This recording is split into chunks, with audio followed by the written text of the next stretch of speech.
Assalamualaikum warahmatullahi wabarakatuh. Selamat pagi anak-anak sekalian. Semoga kalian sampai dengan hari ini masih diberikan sehat walafiat.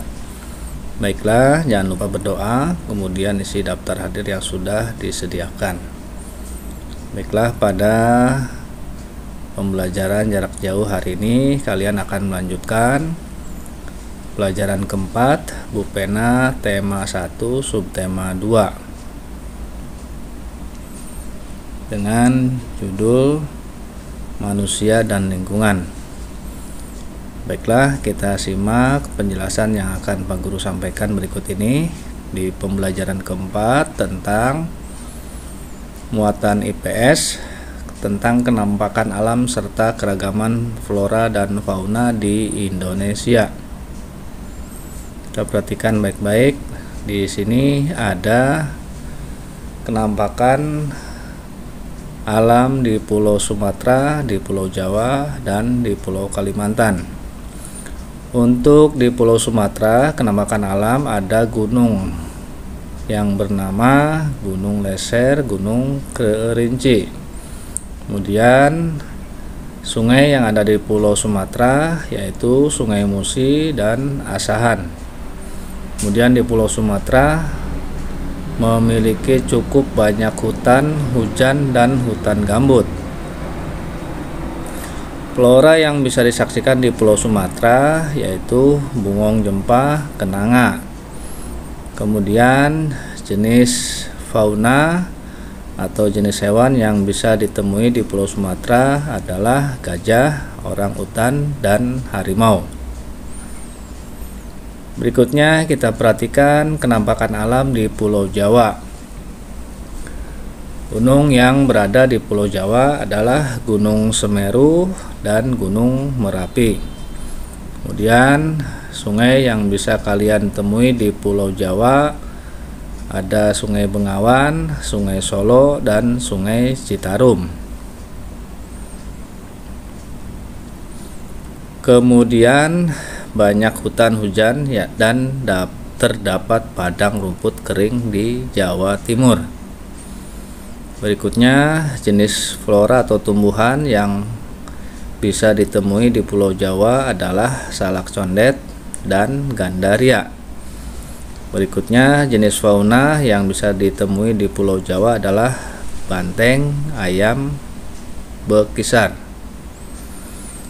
Berikutnya di Pulau Kalimantan yang bisa kalian saksikan, sungai yang bisa ditemui di Pulau Kalimantan ada Sungai Kapuas, Sungai Kayahan, dan Sungai Barito.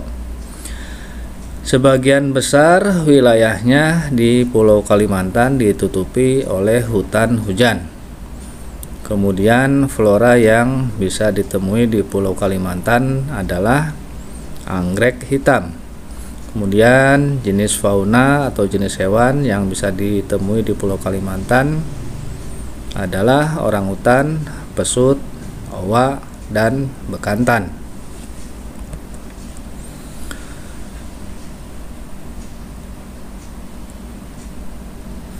Berikutnya di Pulau Sulawesi, gunung yang bisa disaksikan adalah Gunung Lompo, Gunung Bakang, Gunung Malino. Kemudian sungai yang berada di Pulau Sulawesi yaitu Cendrana, Malili, dan Poso. Di Sulawesi memiliki hutan hujan, padang rumput, dan hutan bakau. Flora yang bisa ditemui di Pulau Sulawesi yaitu eboni dan damar. Kemudian jenis fauna yaitu maleo, kuskus, dan anoa. Berikutnya Kepulauan Nusa Tenggara dan Bali. Gunung yang bisa ditemui di Kepulauan Nusa Tenggara dan Bali adalah Gunung Rinjani, Tambora, Batur. Kemudian ada juga selat, di sana ada Selat Alas, Selat Sumba, dan Selat Bali. Kemudian di Kepulauan Nusa Tenggara dan Bali didominasi oleh padang rumput yang sangat kering. Dan flora yang dapat dijumpai di Pulau Nusa Tenggara dan Bali adalah ajang kelicung dan cendana. Kemudian jenis fauna yang bisa dijumpai di Pulau Nusa Tenggara dan Bali adalah hewan komodo, dan jalak Bali. Berikutnya di Kepulauan Maluku dan Papua yang bisa kalian temui di sana ada gunung yang bernama Gunung Gamkunora, kemudian Gunung Ibu dan Gunung Puncak Jaya. Kemudian di Kepulauan Maluku dan Papua ditutupi oleh hutan hujan dan hutan bakau. Kemudian jenis flora di sana di Pulau Maluku dan Papua ada bunga anggrek, kemudian larat dan buah merah. Jenis fauna atau jenis hewan di Pulau Maluku dan Papua cendrawasih, nuri, raja, ambon.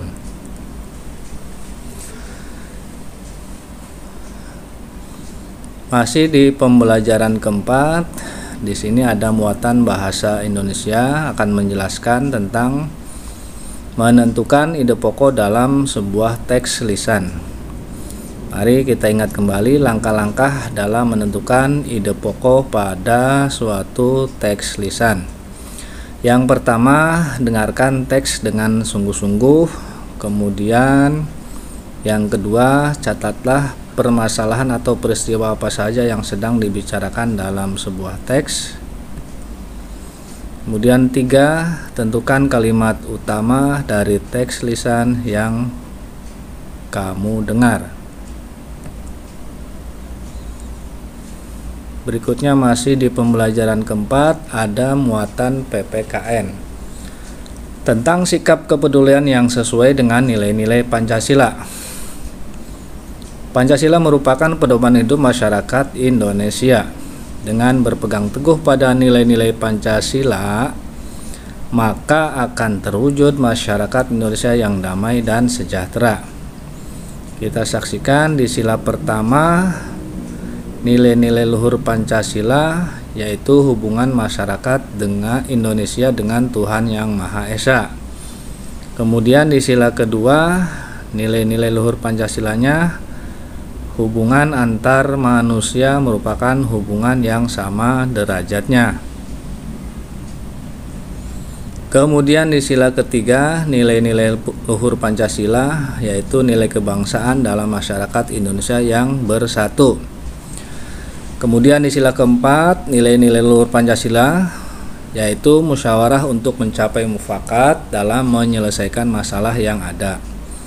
Di sila kelima, nilai-nilai luhur Pancasila, yaitu setiap warga negara perlu berupaya mewujudkan keadilan sosial dalam masyarakat. Nah, berikutnya kita lanjutkan ke pembelajaran 5. Di sini ada muatan IPA tentang jenis-jenis otot manusia dan fungsinya. Otot merupakan alat gerak aktif pada manusia. Otot terdapat hampir di seluruh tubuh manusia. Saat bekerja, otot akan melakukan kontraksi dengan cara memanjang atau memendek untuk dapat menggerakkan tulang. Kemudian ada 3 jenis otot. Yang pertama otot polos, kemudian yang kedua otot jantung, yang ketiga otot lurik. Di pembelajaran 5 ada muatan bahasa Indonesia mengidentifikasi ide pokok dalam teks lisan. Ide pokok merupakan inti pembahasan dari suatu teks. Langkah-langkah yang perlu diperhatikan untuk mengidentifikasi ide pokok dari teks lisan, yaitu yang pertama, dengarkan teks dengan sungguh-sungguh. Kemudian catatlah semua peristiwa yang sedang dibicarakan dalam teks. Berikutnya, tentukan topik serta kalimat utama yang menjadi inti dari teks lisan. Berikutnya, tentukan ide pokok dari teks lisan berdasarkan kalimat utama yang telah ditentukan. Kemudian terakhir, tulislah setiap ide pokok dari teks yang didengar ke dalam sebuah tabel.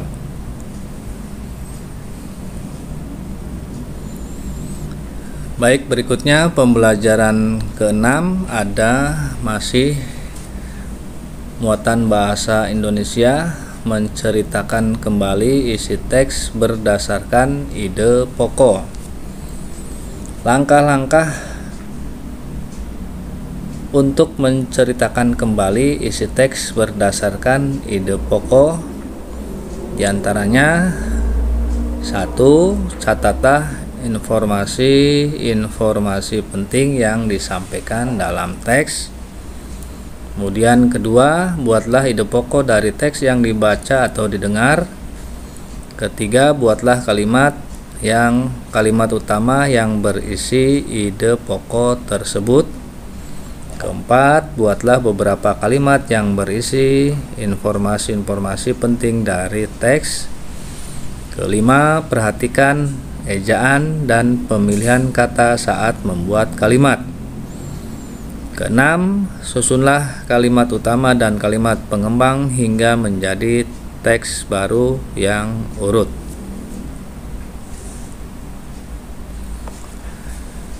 Berikutnya di pembelajaran ke-6 ada muatan IPA mengenai sendi-sendi pada tulang dan macam-macam gerak otot.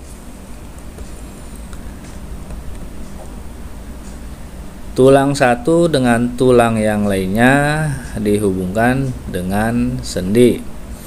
Berikut nama-nama sendi yang bisa kalian perhatikan. Yang pertama ada sendi putar berada di leher, fungsinya dapat digerakkan atau memutar. Kemudian yang kedua ada sendi engsel, fungsinya hanya dapat digerakkan ke satu arah. Sendi engsel ini berada di siku. Kemudian ketiga sendi peluru, dapat bergerak ke semua arah. Kemudian berikutnya sendi pelana, fungsinya dapat digerakkan kedua arah. Ini ada di jari atau pergelangan jari, ada di ruas-ruas jari. Kemudian yang terakhir ada sendi geser, fungsinya hanya dapat menggeser.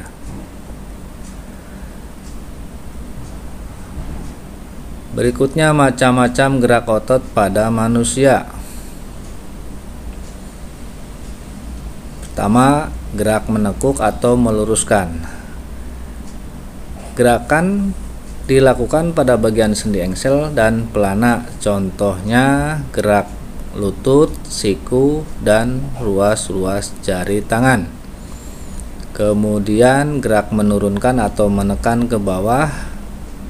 Gerakan menggunakan bagian tubuh. Contohnya gerak mengentakkan kaki dan menekan benda menggunakan tangan. Kemudian berikutnya gerak menaikkan. Gerakan dilakukan dengan menaikkan bagian tubuh.